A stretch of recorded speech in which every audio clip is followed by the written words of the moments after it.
Salut la famille, bienvenue sur cette nouvelle vidéo de moonwatch.fr. Aujourd'hui, c'est avec mon œil aguerri d'expert en horlogerie, je troll, que je vais critiquer la présélection du GPHG 2022. Donc, pour les incultes, le GPHG, c'est quoi? C'est tout simplement le Grand Prix de l'horlogerie de Genève.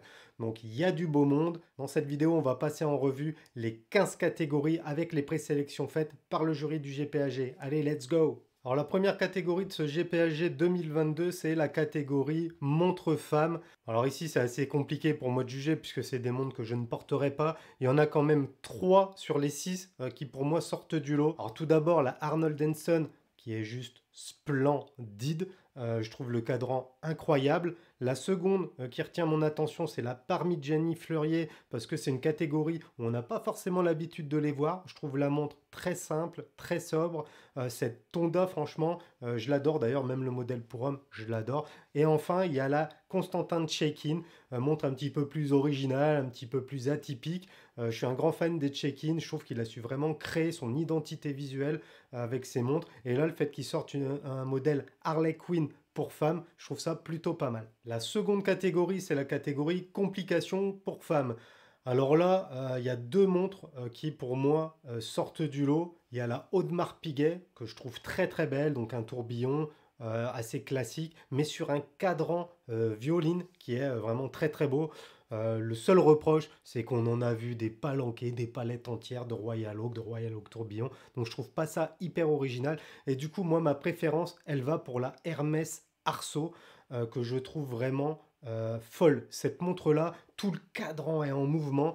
C'est vraiment une très belle pièce et ça conforte aussi mon idée que Hermès peut être associé à l'horlogerie. On est très loin d'une fashion watch. On enchaîne avec la catégorie montre pour hommes. Là, je ne vais pas vous mentir, grosse déception sur la sélection du jury. On retrouve des choses assez classiques, la Bulgarie, les Zénith.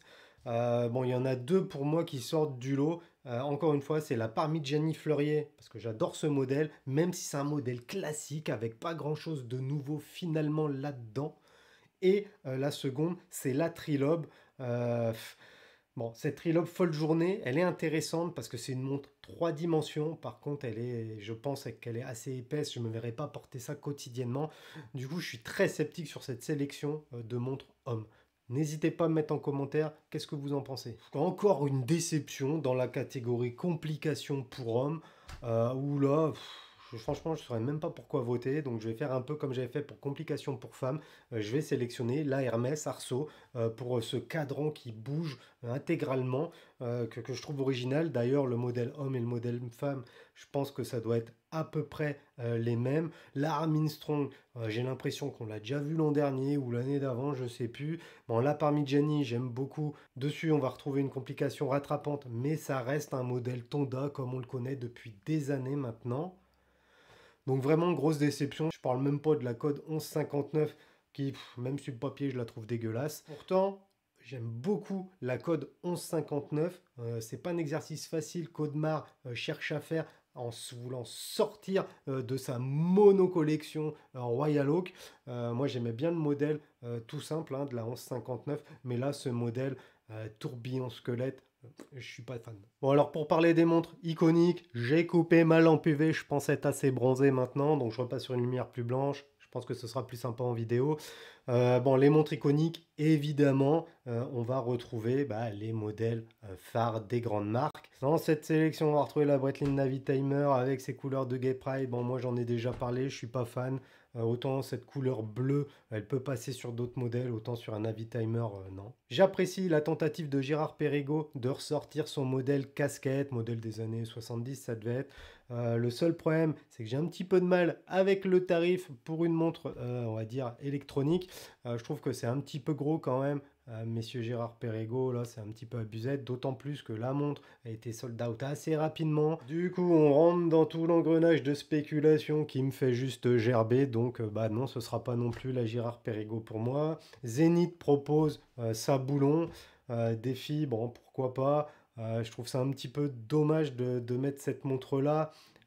Pourquoi? Tout simplement parce que je trouve qu'elle est plus trop dans l'air du temps, cette montre-là, c'est un petit peu dommage. Tag, Elle est belle, rien à dire. Deux déceptions quand même par rapport à cette tag Monaco. Un, la première, c'est que c'est la Monaco et c'est pareil, on en a bouffé, bouffé et bouffé. Et deux, c'est que Tag ne fait toujours pas d'effort pour affiner le boîtier de ces montres Monaco. Et du coup, bah, pour moi, c'est rédhibitoire. La montre est trop épaisse et du coup, elle est inconfortable. Il en reste deux. La Audemars Piguet Royal Oak, histoire de changer, mais en version squelettée, et une IWC Schaffhausen Big Pilot.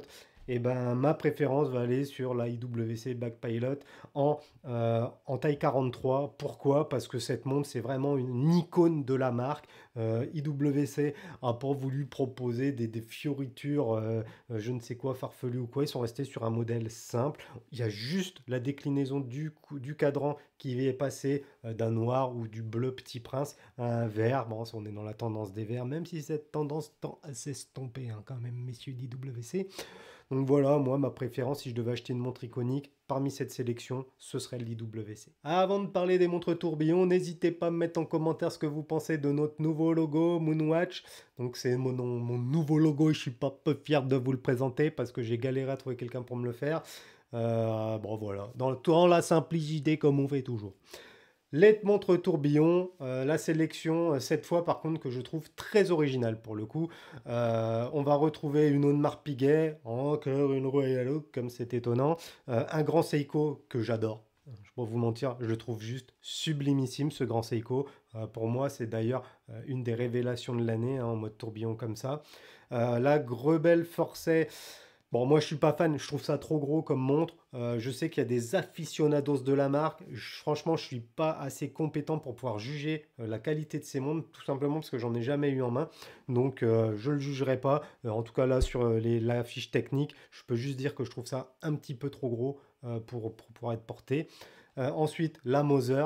J'aime beaucoup ce que font Moser, j'adore leur ligne Endeavour, je trouve vraiment qu'ils sont magnifiques mais pas leur tourbillon. Donc celle-là, je la swap direct. Je sais pas, il y a trop de blanc, on va voir mes poils. Non, ça va pas le faire. Ensuite, la Parmigiani Fleurier, qui est très belle. Hein. J'aime beaucoup. Tout dans la simplicité, l'élégance, la finesse. Malheureusement, c'est encore un modèle Tonda. Là, ça fait 6-7 catégories qu'on passe. Et j'ai l'impression d'avoir vu la même montre à chaque fois. Donc non, c'est pas possible. Et enfin, une Théo au frais. Je ne connais pas. Je trouve juste ça trop chargé et pas assez lisible. Du coup, je sois possible. La catégorie astronomie et calendrier. Alors, c'est une catégorie que j'aime beaucoup parce que généralement, on a des montres assez atypiques.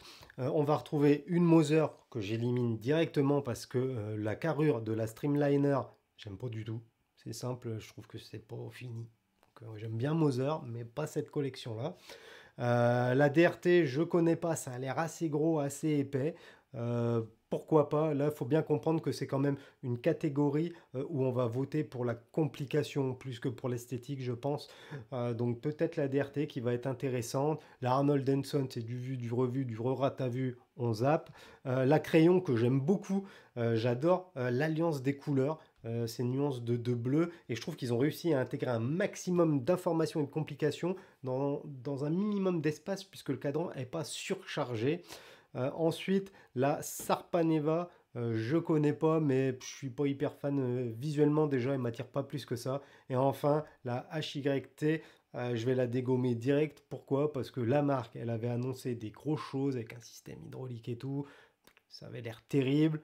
Elle a coulé. Là, elle revient, on sait pas trop d'où. Bon, en plus, je sais qu'ils avaient eu pas mal de soucis de fiabilité sur la précédente collection, donc je zappe. La catégorie exception mécanique, bon, là, il y a du lourd, du très très lourd, et c'est pas simple de voter. Là, honnêtement, on n'a que des belles montres, que des belles marques.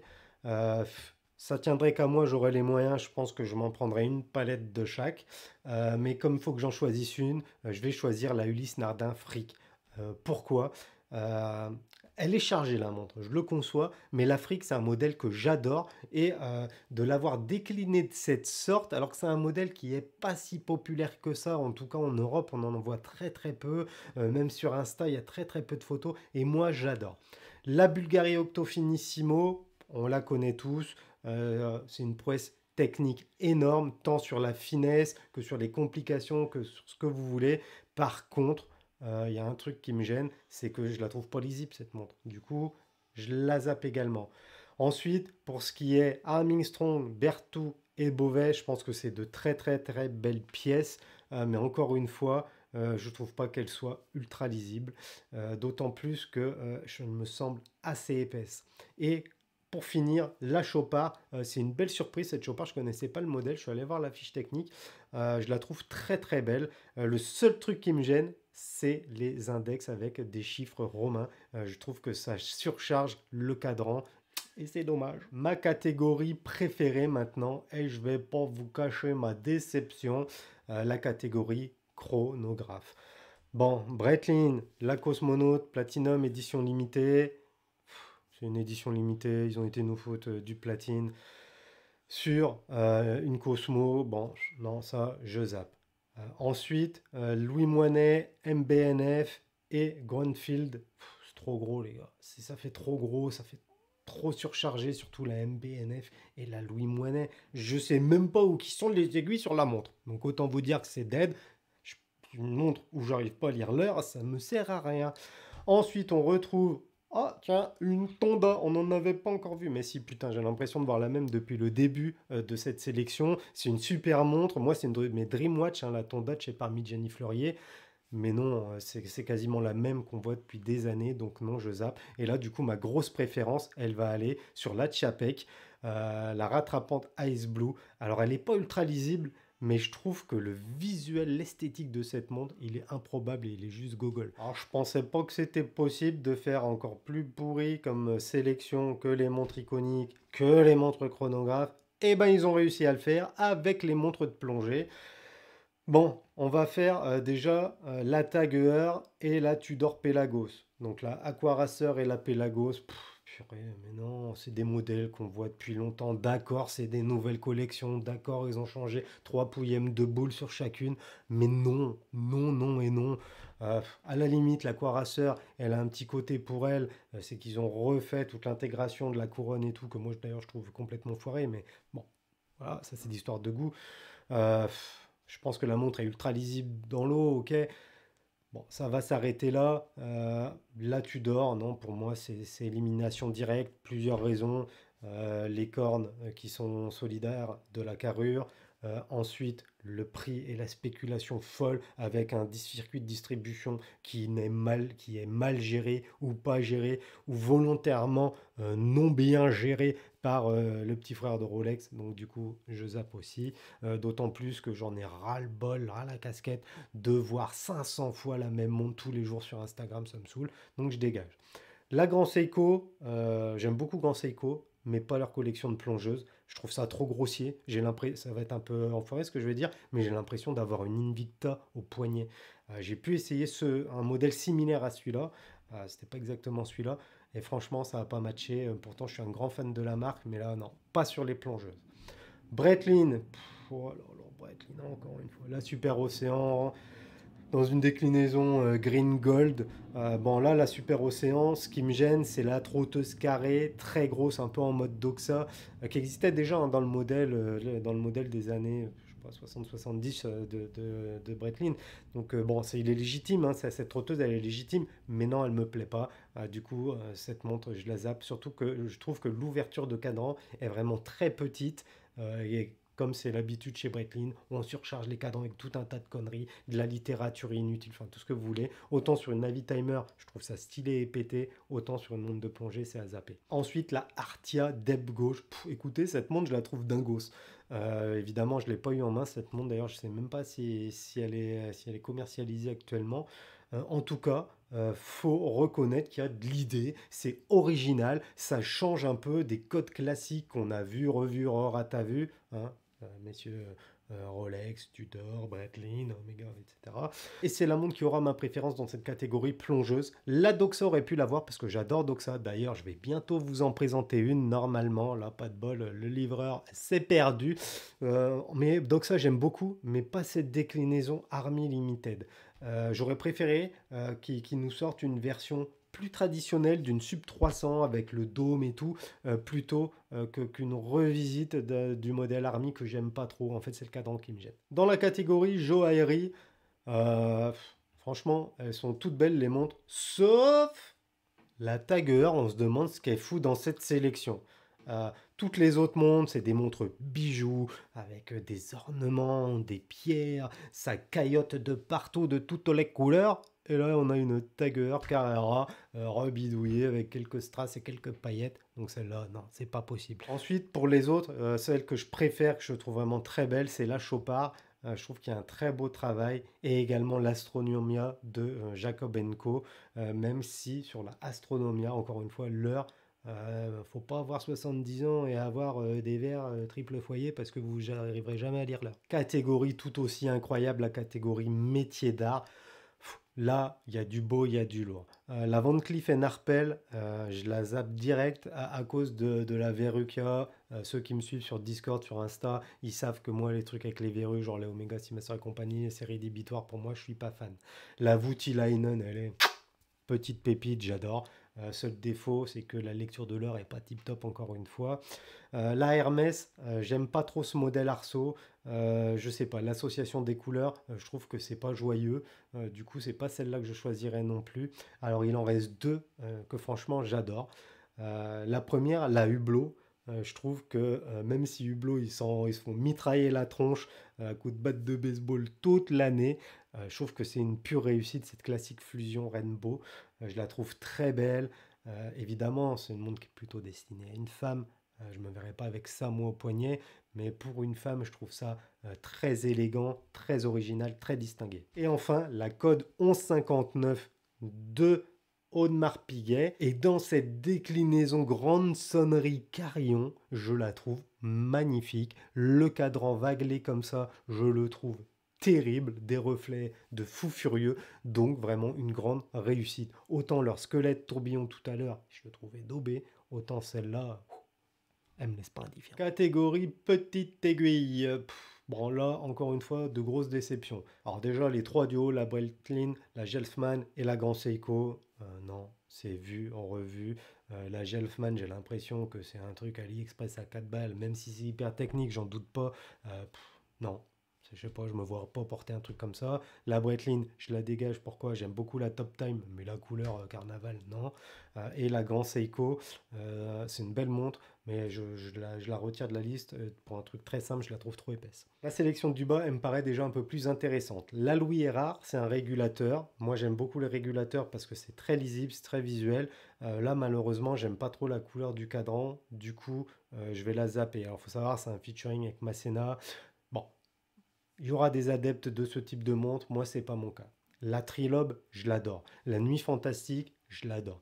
Chez Trilobe, c'est simple, je trouve qu'ils ont su amener une esthétique et un concept avec en plus la possibilité de faire une personnalisation sur leur montre. Et enfin, celle que je vais sélectionner moi pour cette catégorie petite aiguille, c'est une montre où tout le monde a gerbé dessus. Il s'agit de la Zenith Défi Skyline. Et ben moi cette montre je la trouve très belle et très réussie pour plein de raisons. Déjà, le boîtier intégré, la carrure de la Zenith Défi habituelle, hein, moi je possède la céramique, c'est une bombe. La montre est fine, le caoutchouc va super bien. Quand elle est sur bracelet acier ou titane, c'est de la bombe. Là, ici, on a un cadran qui n'est pas gaufré, qui n'est pas pyramidal, donc c'est pas copié sur AP, c'est pas copié sur je sais pas qui. Là, c'est vraiment un cadran original et qui prend très très bien la lumière. Il joue en permanence avec la lumière.